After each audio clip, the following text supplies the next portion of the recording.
Welcome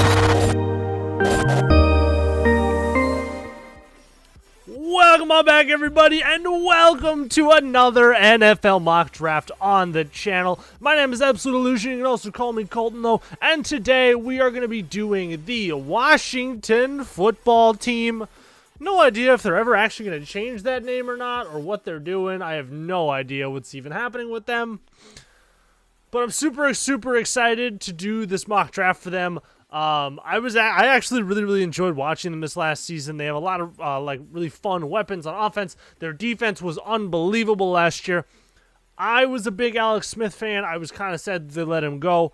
However, I think that they did get an upgrade. Yes, they're still both old quarterbacks, but I think that they did get an upgrade in Ryan Fitzpatrick, aka Fitzmagic.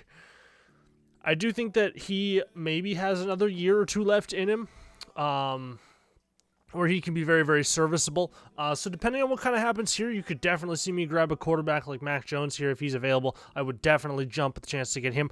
Offensive tackle is a big need for them, so that might be somewhere I look. Safety might be somewhere I look, maybe to trade back a few picks from 19 and grab somebody like Trayvon Moehrig. Linebacker could also be somebody I look at, like Jeremiah Owusu-Koramoah. He will more than likely be on the board for us at 19. So it's really just going to come down to what happens with the trade offers I get and then who is available on the board for us.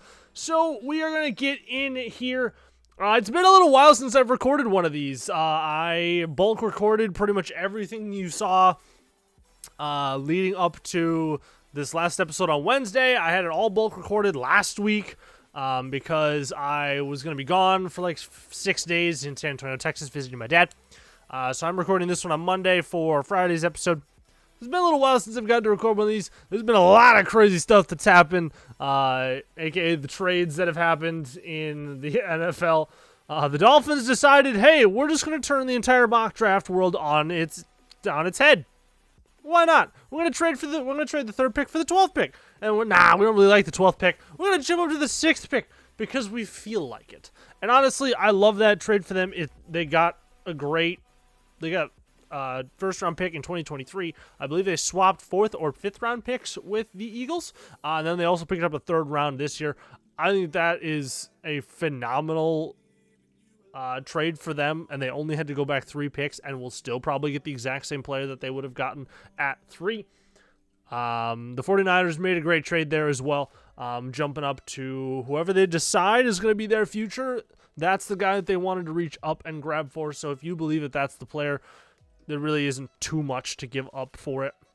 If you give up first round picks for it in the future, if you believe that that is your guy for the next decade, the guy who's going to take you to that next level, you always got to try to jump for him. The Eagles one, I was a little shocked by why they jumped to 12. I feel like they might miss out on a lot of the players that they might have really wanted at 6. But who knows? I'm not that involved in the Eagles war room or anything like that, so I could be completely an idiot about it. But let's get started here. We're going to be doing the 3-round mock draft as per usual. I'm going to set it on slow so we can watch it all unfold. This will be the first one that I will be doing after the trade. So you can see right here, the San Francisco 49ers have number 3, the Dolphins have number 6, and the Eagles have number 12. I don't know if you guys want me to do another mock draft for any of those teams. Let me know if you do down in the comments if you guys want to see me do a mock draft for any of those teams. I definitely will do a re-mock draft of them to just kind of re-update kind of what they might be looking for. But we're going to start off here. This should still be Trevor Lawrence. That should have never changed. Trevor Lawrence, and there it is. This might be a quarterback as well. Zach Wilson. This will probably be Trey Lance or Justin Fields. They do go Trey Lance. To be totally honest, I think that this is probably how the actual draft night goes, to be 100% honest. It all depends on what the Jets do with 2. If they do believe that Zach Wilson is the way to go, or they don't believe in Sam Darnold, whatever route that they end up going with that, I could very easily now with the 49ers at number 3, very easily see 3 quarterbacks and maybe even a 4th one in Justin Fields going here at 4 to the Falcons. They won't take him here though, because in this thing that they don't really have quarterback as big of a need for the Falcons as they should. This will be an offensive lineman. Well, oh wow, it's Kyle Pitts. I actually don't hate that. I don't hate that at all. Jamar Chase, the exact player that everybody has mock drafted the Dolphins, going at 6. Penei Sewell goes to the Lions. I do not like that. I don't want him going to the Lions. Justin Fields goes there. Mac Jones goes 9. So there goes Mac Jones there goes the chance to get Mac Jones for the Washington football team. Rashawn Slater's still on the board, though. That's absolutely insane. He'll probably go right there. Of course he does. This will probably be Christian Darrisaw, and it is. I don't know who this will be.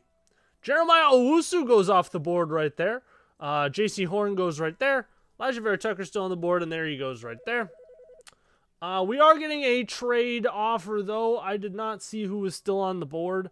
A lot of the players I really, really wanted are off the board. So I might actually end up wanting to make one of these trades here, depending on what I get offered. I don't really like any of these, though, because this is jumping back too far. Yes, I do get a 3rd out of it. And a 6. It's jumping back just a little too far for me, though. 25. No. You know, I am just going to decline him, and we are going to see who's still available. Actually, there is somebody on the board that that I will be more than happy to take. I could take Drayvon Moehrig here. I could reach for Greg Newsome a little bit. Come draft day, that might not be a reach for him. But I think that there is a player on the board that, if he is there, I think that the Washington football team will probably jump at him. And that is Tevin Jenkins, the offensive tackle out of Oklahoma State. 6'6", 315. He's definitely a starting guard in the NFL and probably a starting right tackle. He might be more of a developmental left tackle. It might take him just a little bit of time to work into that position, but he is an immediate right tackle or either guard position wherever you want to play him. Left tackle, it might just take him a little bit to work to that point. But I think this is a great pick for them.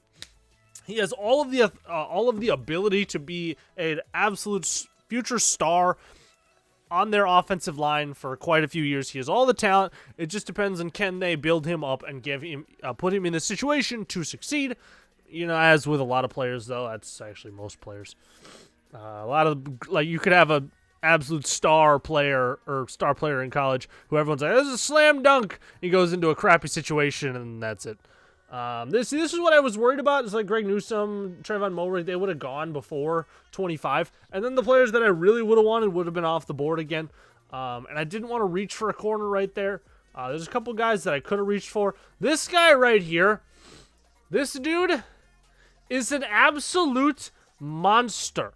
6'5", 257. He ran a 4.37, I believe, 40-yard dash at his pro day. Dude's 257. That is absurd. He's going to be flying up people's mock draft boards come draft day. I actually very much see him probably going into the first in the first round now. His upside for his pure pass rushing ability is absolutely absurd, and it was a crazy time watching him put on a clinic at his pro day. Kwity Paye goes all the way to 30. Wow. I think my buddy Steve will be all right with that one. I think he will be okay with the Bills taking Kwity Paye there. Let me know in the comments, Steve, what you think of this pick. Calling you out directly, Steve. Calling you out. We have pick... What do we pick here? I have no idea. I believe it's probably in the middle of this round, I would imagine. 50, maybe? Is that what we're picking? No. 51. We picked... Oh, duh. Because they have... Wait a minute, that's weird. They flip-flopped there. Okay. That's... No, they didn't. Wait a minute, they flipped. Wait, what? I'm confused now. I don't know. Okay. Can somebody give me an option to trade up, please? Please give me an option to trade up. Please. Nobody take him. Oh, no. I'm pretty sure the Dolphins just took him. This would basically just be swapping. I'm alright. Did they take him? They didn't! He's still on the board! Oh my goodness! I would be so happy if this were to happen. for the Washington football team. There's 2 players on the board here who would be absolute studs at this position, and that is Asante Samuel Jr., the corner out of Florida State, and the player that I'm going to pick at this spot because there's no reason for him to be here this far into the second round, and that is Zaven Collins, the linebacker out of Tulsa. 6'4", 260. He is a day 1 starting linebacker for your team. It's a big need for them. They've just filled probably their 2 biggest needs on their entire team, and their defense just got even scarier. Because Zaven Collins he's projected at 35 in terms of their big board and whatnot, but I think that his talent-wise, he's neck and neck with Jeremiah Owusu. That's just my personal opinion. I think that he is a much, much, much better player than people give him credit for. And if you could grab him at 51 right here, that would be unbelievable for the Washington football team. And I think if you were the Washington football team, you'd be very, very happy with how that turned out. We're going to keep rolling, though. I'm pretty sure we only have 1 third-round pick. Don't quote me on that, though. I'd never know these things.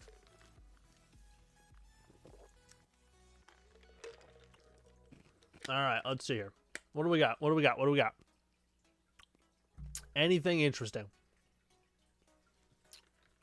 Figures Asante Samuel Jr. goes off the board pretty quick after that. Javon Holland at 58. I actually don't mind that. That's one of the reasons I'd like the Vikings to try to trade back. We did just sign a safety in free agency, but I think that Javon Holland might be, unless we trade back and grab, I mean, there's no way we grab Trayvon Mulry now that we signed somebody. However, I think that Javon Holland could be somebody that you could see the Vikings maybe either trade up into the second round or trade back in the first round and pick up a second-round pick to try to go grab. He's just kind of a nice chess piece for Mike Zimmer. 74. What do we need now? We're having the option to drop back to 92 and pick up a 5. 94, pick up a 5. I'm all right without either of those. There's some solid players on the board. And actually, there's multiple players on the board that I really, really like here. Now who do I go with, though? I'm actually looking between 2 people right now. I'm looking between Richie Grant and Amon-Ra St. Brown. And I think what I'm going to do here is I'm going to grab Amon-Ra St. Brown. Give that offense even more weapons to just have fun with. You have your number 1 stud level wide receiver in Terry McLaurin. They don't really have a specific number 2 guy, and Amon-Ra St. Brown is that guy. He fits perfectly into that position. He could end up being a number 1 type receiver. Give him a year or 2 in the NFL if he develops the correct way. But he is an immediate upgrade at the wide receiver 2 position, and he would pair beautifully with Terry McLaurin. That'd be a very, very scary duo with their running back and tight end combo that they've got. Their offense would be looking very, very, very good. Their defense, we all know, is unbelievably good. So I think that's a great pick there. I did like Richie Grant here, but I think the upside of Amon-Ra St. Brown is just a little bit too much to pass on in that situation. We do have pick 82, though, so we'll see. Richie Grant does go to the Vikings, though. I could see that happening in all legitimacy.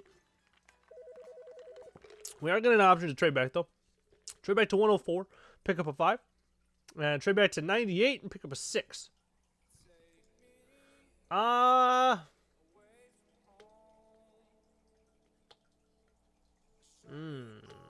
That's tempting.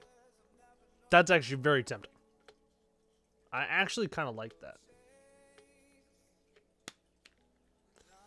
I am going to decline, though. Kind of see who's available for us. If they needed a if they needed an edge rusher, I would be jumping all over Carlos Basham Jr. here. I'd be unbelievably happy to take him at that position. But there is a couple other players that I do like at this position. And you guys might say that this is a bit of a reach. However, I don't think that it is. And I think that given the right situation, and I think this could be a great situation for him, I am going to just slide down the board here, and I'm going to grab Kyle Trask, quarterback out of Florida. Very much a developmental type quarterback, very much developmental. However, he has a lot of upside to him. He might end up only being like a B-level, C-level starter in the NFL. However, he could end up being so much more than that if given the right situation and given some time to learn behind a very, very veteran guy who is very, very good at the game. I could have traded back and hoped that he was there as well, but more than likely he would not have been. And I was really, really looking for somebody like him in this draft class, somebody that they can hide behind. Oh my goodness. Ryan Fitzpatrick. Oh my goodness, why could I not remember his name? Somebody that they can hide behind Ryan Fitzpatrick and just kind of let him develop into whoever he ends up being in terms of a player and everything like that. He does have a lot of upside. He's just very, very raw at the moment. Very much a developmental guy, not a starter by any stretch of the imagination. But he could end up being very, very good. They do still have another quarterback on their team as well who could end up being a solid quarterback number 2 as well. But I think in this situation, you kind of really want to take the chance on that upside of Kyle Trask. We did not make any trades in this draft class, though. I love that it just says Washington, Washington. That's so dumb. But I think this class went really that this draft class went really well. We did end up with 4 picks, the 4 picks that they would normally have in the top 3 rounds. We ended up getting Tevin Jenkins in the first round, Zaven Collins, Amon-Ra St. Brown, and Kyle Trask, one of which not a starter for probably another 2-3 years. All 3 of the first picks, though, immediate starters, whether you want to play Tevin Jenkins at guard or you want to slide him out to right tackle and then have him work into being your left tackle of the future. It's immediate day 1 starter regardless, though. Zaven Collins is a plug-and-play into your scheme defensive linebacker. Unbelievably talented. Amon-Ra St. Brown, immediate wide receiver 2 on that team, and will add just an even scarier aspect to Ryan Fitzpatrick chucking the ball downfield to Amon-Ra St. Brown and Terry McLaurin. Definitely oh my goodness, I can't speak. Definitely let me know what you guys think down in the comments below, though. If you guys think I'm completely insane, if you guys like the draft, I love hearing your guys' comments. I love hearing your guys' feedback. It kind of gives me different perspectives on things, maybe some stuff that I missed, maybe some stuff that I just didn't know about. I love hearing it. Make sure you guys hit the like button, though, if you guys did enjoy this video. Please subscribe to the channel as well if you guys want to see more of this content. It would really, really mean a lot to me. I'm trying to get to 1K subs. Make sure you guys follow me on Twitter as well at Absolute Colton. Link is down in the description down there. And with that, thank you guys all so much for watching. I appreciate every single one of you, and I will see you all in the next video. Peace out, everybody.